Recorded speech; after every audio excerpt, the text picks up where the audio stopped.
Alrighty, hey folks. So I wanted to take a couple of minutes to talk about what my Path of Exile 2 plans are.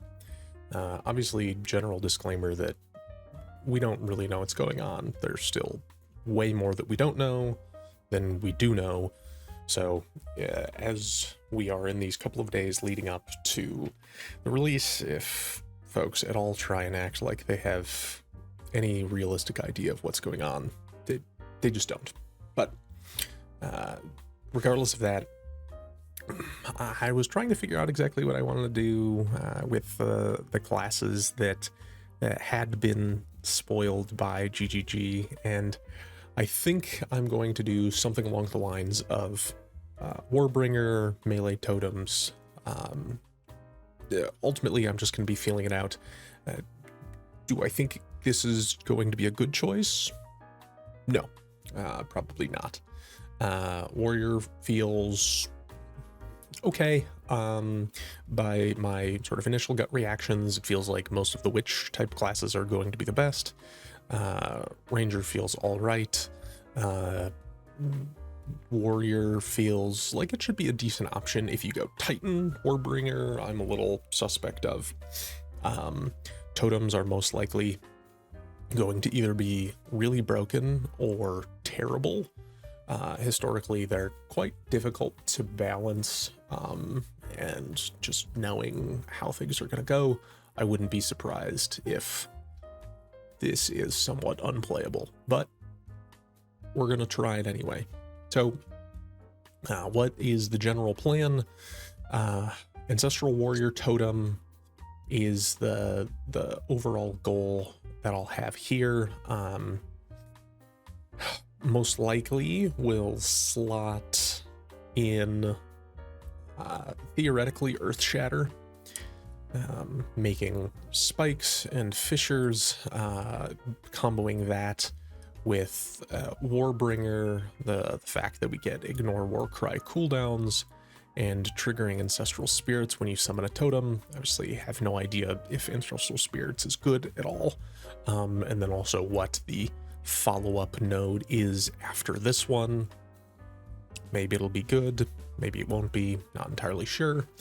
But the general thought of the playstyle is we summon totems, they make spikes, we spam our war cries to either explode corpses or buff our totems for damage, and then who knows, maybe Ancestral Spirits will do something. Seems like a thing, not entirely sure. Given that Ancestral Warrior Totem uses its own weapon, we can theoretically do whatever we want for our weapon. That would then leave us open to be able to do mace and shield, allowing us to do something like, say, shield wall, or more realistically, resonating shield. If this means that we are able to shred armor, we can then play as the debuffer for our totems, and then we can sit around blocking, debuffing the enemies, and then war crying to deal most of that damage. Obviously, there will be tons of open-ended questions that we'll still have relation to how this realistically scales in the passive tree. Totems are kind of weird in Path of Exile 1, in which they scale based on a lot of your individual stats. I'm making some assumptions that they will still do that. You know, AoE damage, physical damage, you know, just generic percent increases may still work here, but, you know, definitely things like totem damage, carved earth here will, but beyond that, not entirely sure. You know, increased damage while you have a totem, in PoE 1, that would most certainly increase the damage of our totems as well.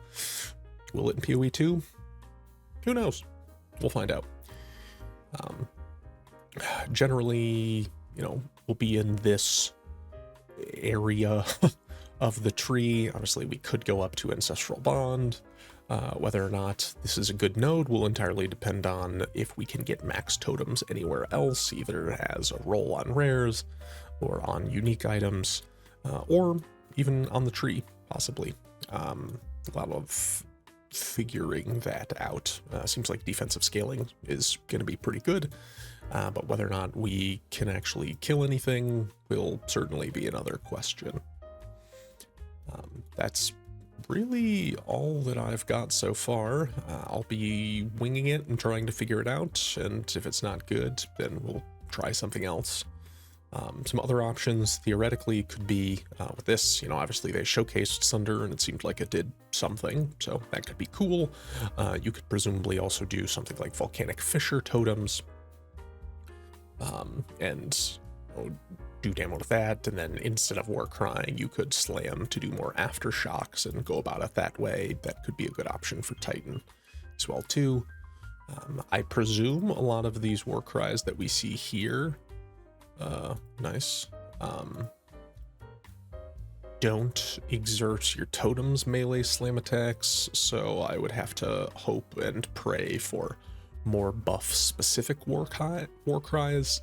Once again, not entirely sure if there are any war cries that buff allies or people around you, if those will actually affect your totems or not. Lots of questions to still see, but ultimately it should be a fun time, and that's all I got. If you have questions, thoughts, feel free to leave them in the comments. I will be probably uploading both my general thoughts as I go on in the next couple of days of early access, but I'll also be uploading most likely the raw footage for my individual act playthroughs, in case that is interesting to see my pain and anguish of trying to figure out how to make a character. So stay tuned, and I'll catch you later.